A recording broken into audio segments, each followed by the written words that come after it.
Nossa nutróloga, sempre linda. Doutora Liliane Opperman, bem-vinda. A gente já tá combinando. Eu acho legal isso. É uma sintonia não aqui. é? Eu tô de total look e você está com o fundo aí, né, da cartela, representando o colorido. Já que eu não tenho seu bronze, a gente tem que ter uma corzinha. Doutora, eu vou te dizer que o bronze realmente foi, foi uma conquista. Tô feliz, né? Não, porque eu passo, assim, a maior parte do ano também bem sem bronze, vamos dizer assim, né? Você sabe. Agora, quando eu tomo um pouquinho de sol, protege muito o rosto e tal, mas realmente quis pelo menos um mês do ano ficar queimada. Se algum dia eu bronzear, eu vou ficar igual o seu não bronze. Vermelhinha. O seu sem bronze. O seu sem bronze da Carol é o que eu posso um dia conseguir de bronze. Doutor, o negócio é o seguinte, a gente está aqui brincando e tal, e é sempre gostosa essa descontração, mas o assunto de hoje é extremamente importante, porque a gente vai falar de fibromialgia, um dos grandes desafios da medicina. E uma das maiores, eu acredito, patologias que acabam com a qualidade de vida de qualquer pessoa, né? É um prejuízo enorme na qualidade de vida. E é uma doença muito subdiagnosticada, a gente fala que é uma doença órfã, né? Que ela não é, ela é da reumatologia, ela é do clínico, é da ginecologia, o nutrólogo cuida. E assim, a maioria das pessoas que tem não sabem e muitas pessoas que acham que tem pode ter uma outra coisa e às vezes passa anos acreditando que tem fibromialgia. Então acho que todas essas diferenças a gente vai poder esclarecer hoje. E uma coisa que eu vou contar para quem está assistindo é que eu também tenho fibromialgia. Jura, doutora? Você tem? Vou dizer que eu tinha, né? Aliás, a fibromialgia é uma doença crônica que tem controle, que a gente tem que estar sempre cuidando, com o estilo de vida, com os cuidados. Então, hoje eu posso dizer para você que eu estou sob controle, mas que a gente não pode esquecer que qualquer coisa ela volta lá. Doutora, que grande, né, assim, depoimento, não podia imaginar. Então, gente, aproveitem para fazer perguntas no @VocêBonitaTV. E o primeiro, fato ou fake na tela. Olha lá. Fato ou fake, a fibromialgia é um tipo de artrite. A nossa plaquinha está aqui, que a gente veio para cá e a plaquinha veio para cá. Então eu não sei se é essa.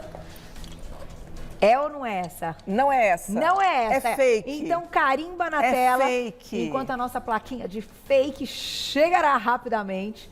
É fake, não é né? um tipo de artrite. As pessoas confundem porque muitos reumatologistas cuidam, né, da fibromialgia, porque ela tem dores osteoarticulares, musculares, e acaba sendo uma doença que a pessoa tem poliartralgias, por isso que ela se confunde com artrite, porque são vários pontos, né, que a gente chama até de tender points. Tá. São dores que acontecem em joelho, quadril, cotovelo, mandíbula, região superior da escápula e região lombar. E são 18 pontos, todos precisam ser palpados. Geralmente você não tem uma dor quando você palpa a sua testa, você sente uma pressão. Mas o paciente com fibromialgia, ele ao invés de sentir uma pressão num ponto, ele sente aquilo muito doloroso, porque tem uma percepção à dor aumentada. E somente nesses pontos já conhecidos ou podem ter pessoas que vão apresentar essa mesma questão de não sentir uma pressão, mas sim uma dor, em outras partes que até não são comuns? Tem sim, tem outras partes e tem outros sintomas além de dor, como por exemplo, relação com formigamento, né, a parestesia. E assim, a gente chama até de síndrome fibromiálgica, porque a dor é um dos pontos. Entendi. A pessoa tem fadiga, ela sente o sono não reparador, ela pode ter intestino irritável, alterações neurocognitivas, inclusive de humor, porque vamos combinar que com dor também não dá para se ter muito humor, mas muitos pacientes são diagnosticados, inclusive, com depressão. Olha só. Por quê? Porque você tem dor, você não tem vontade de fazer as coisas, você tem fadiga. Sim. Então, a pessoa acaba ficando sem vontade de fazer aquilo que ela gostava antes. Isso acaba sendo confundido com sintoma depressivo. Mas tem tratamento. E o tratamento, ele deve ser, de preferência, multidisciplinar. Então, é um paciente que precisa acompanhar, assim, com o médico, muitas vezes medicamentos mesmo. Os medicamentos usados para a fibromialgia são os medicamentos antidepressivos, porque a via de neurotransmissores pela qual muitos pacientes têm dor é a mesma que faz com que muitos possam ter ansiedade, depressão. e a fibromialgia é uma doença que ela anda junto com outras comorbidades. Tá. É importante descartar o hipotireoidismo, tá? Porque o hipotireoidismo também dá dores, também dá fadiga, sensação de pernas inchadas, alteração intestinal. É importante descartar anemia, carências de vitaminas. Então, é uma doença que precisa ser olhada com muito cuidado e a pessoa tem que acolher e cuidar. Assim, a gente deixa de ter? Não, a gente controla. É quase que um diagnóstico, doutora, por eliminação, muito mais do que, enfim, já como uma primeira hipótese, a fibromialgia. E é uma doença, assim, o diagnóstico ele é tão interessante porque não tem exames. Aliás, eu acho que eu vou acabar antecipando um fato ou fake aqui. Eu acho que eu não vou dar spoiler, não. Vamos fazer. Segura, vamos fazer o fato ou fake. Que a Gláucia já me sinalizou que estão chegando várias perguntas, então a gente quer que dê tempo também de todo mundo perguntar. Na tela, fato ou fake. Olha lá. Fato ou fake? Não há exames complementares, como os de imagem, que façam o diagnóstico. Fato. Fato. É mais ou menos o que eu estava comentando. Então, a pessoa tem lá uma dor, ela fala, não, como é que eu faço um exame e o exame vem normal? Porque não vai realmente ter um inchaço. Ah, mas eu sinto inchaço. A pessoa que tem, ela sente inflamado, ela sente inchado, mas não necessariamente aquilo corresponde, por exemplo, no exame de imagem. Tá. Exames de sangue, que geralmente a gente precisa descartar as outras doenças reumatológicas, que vêm provas inflamatórias, como PCR, VHS. Na fibromialgia vem tudo negativo. Ah, é? Então, é um paciente que se sente até abandonado, porque ele fala, eu fiz exame e não deu nada, ninguém descobre o que eu tenho. Ninguém acredita que eu tenho a Fala dor. que é frescura, né? Então, ele é um diagnóstico clínico, baseado na história que o paciente conta e nas palpações, né, dos tender points. A história clínica ela é fundamental. Pela história clínica, a gente diagnostica 80% dos casos. Muito bom. Vamos para o próximo fato ou fake, para dar tempo de muitas perguntinhas na tela. Olha lá.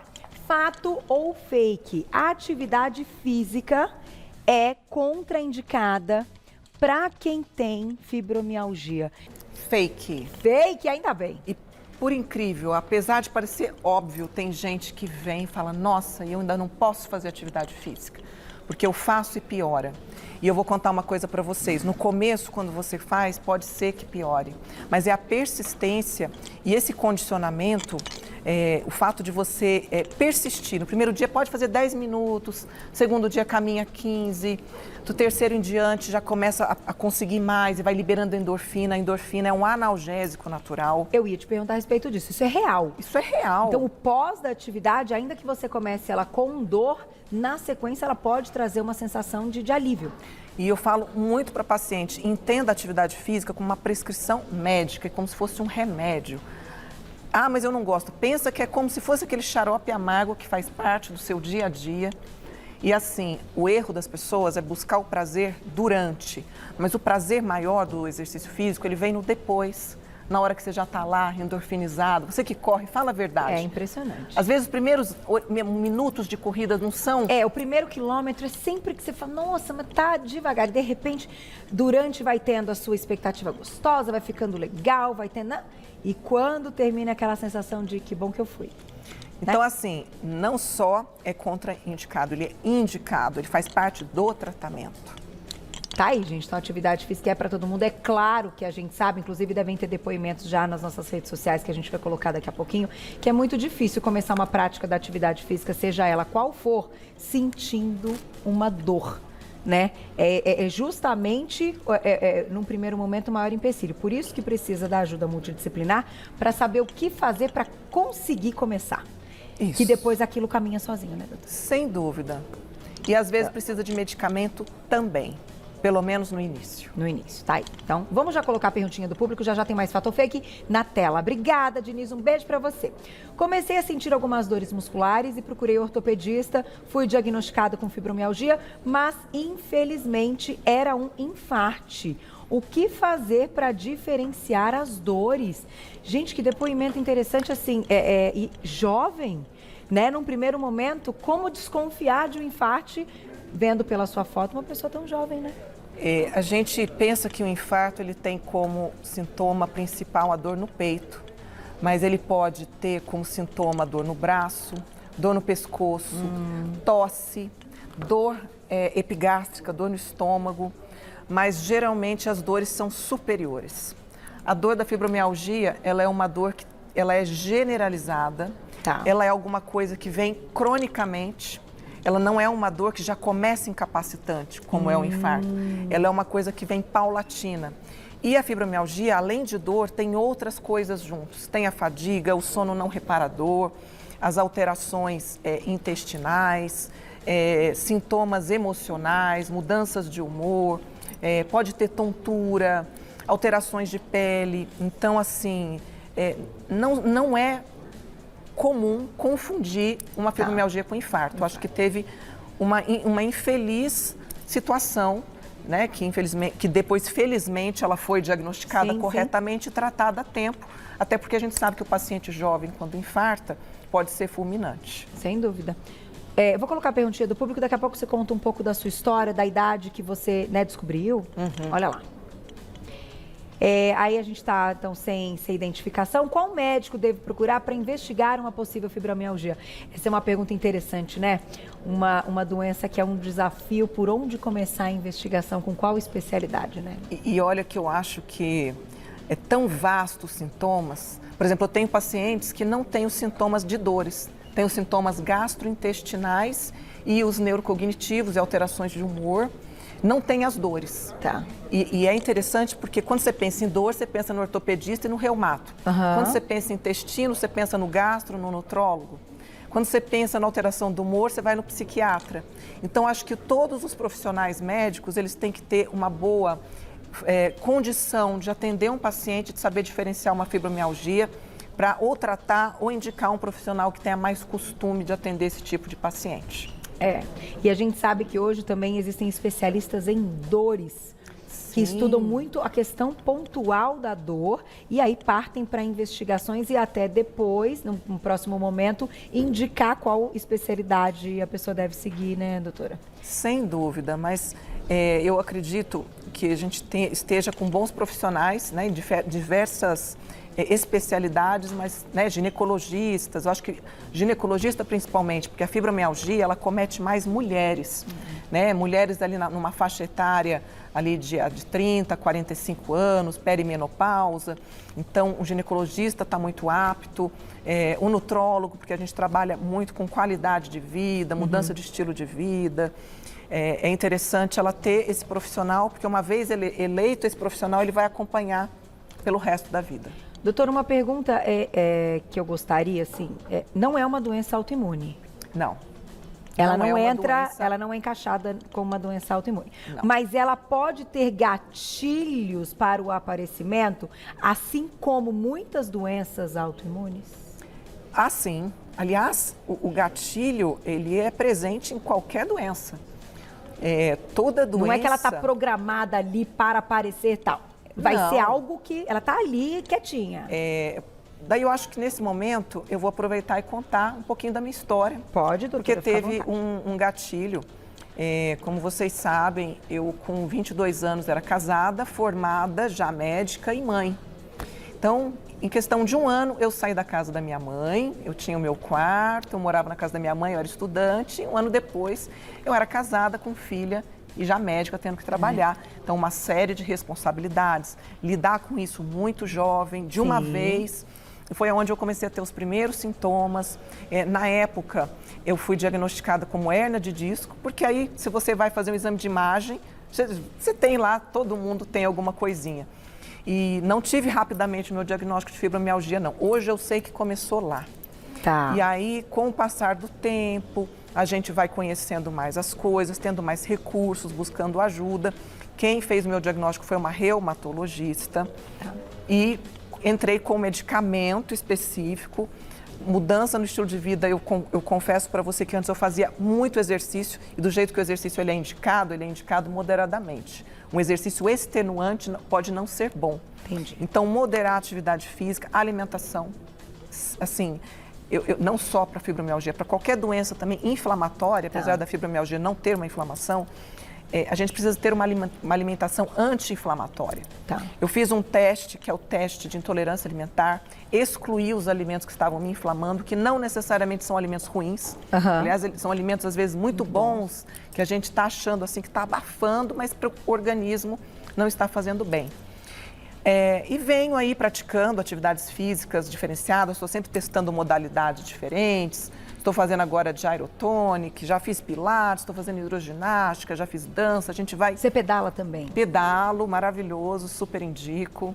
É interessante ouvir todas essas patologias, no fundo, elas têm uma ligação com questões emocionais e momentos, muitas vezes, de um estresse que a gente vive e que, mesmo que a gente, eu acho que esse é o grande desafio que nós temos nesse momento, como coletivamente falando, né, como humanidade, depois e vivendo essa questão da pandemia, que é manter um controle maior diante de situações que fogem o nosso controle daquilo, né? Então, eu acho assim, quantas pessoas estão assistindo a gente agora, e por isso o Glaucio já sinalizou que tem muitas mensagens, depois se você puder responder, doutor. Com certeza, porque eu imagino gente, que depois desse período todo de pandemia, quantas pessoas não desenvolveram a fibromialgia e estão aí numa investigação ampla e não conseguiram ter o diagnóstico, que é o que vai cada vez mais dificultar que ela volte a ter qualidade de vida. É o que eu tenho visto no consultório. Então,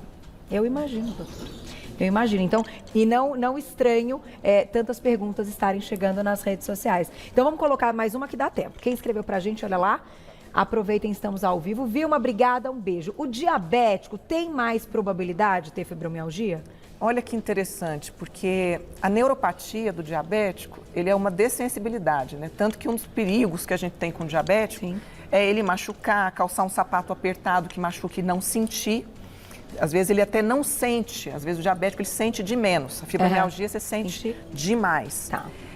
Mas é claro que no início de uma diabetes, a pessoa que está às vezes com uma diabetes tipo 2, porque está em sedentarismo, sobrepeso, elas podem coexistir, diabetes e fibromialgia.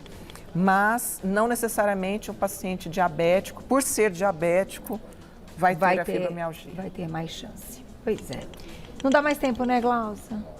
O assunto, gente, assim, ele é extenso. Eu acho que a gente pode repetir. Podia fazer o fato ou fake fibromialgia parte 2. Parte 2 eu acho, porque com as perguntas que chegarem, eu acho que a gente está num momento muito sensível da humanidade mesmo e que a gente precisa conseguir ajudar. Mas eu vou responder com carinho, na medida do possível, entre hoje e amanhã, no final de semana. Mas o mais importante, tem controle. Tem controle, eu sou prova disso, então ninguém pode desistir, não é verdade? Com certeza. Procurar ajuda, pesquisar, mandar mensagens para a doutora, que o quadro é exatamente para isso, para ajudar quem também não tem acesso, né, a uma medicina tão de qualidade, vamos falar a verdade. Em todas as áreas a gente sabe que tem bons e profissionais ruins também, né? Então, que fique aqui como o nosso espaço de um assunto sério para ser compartilhado, para ajudar, né, doutora? Com certeza. Esse é o objetivo número 1 do Você Bonita desde sempre, né? E a minha missão. É isso mesmo. Então, juntamos tudo, desde o primeiro ao vivo da vida do Você Bonita, doutora, tá junto com a gente. Quem não sabe, eu volto a dizer, minha primeira convidada.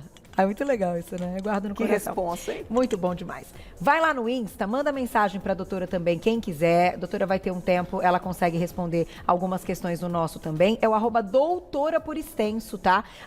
@doutora Liliane, @doutora Liliane por extenso. E o site, doutoraliliane também por extenso.com.br.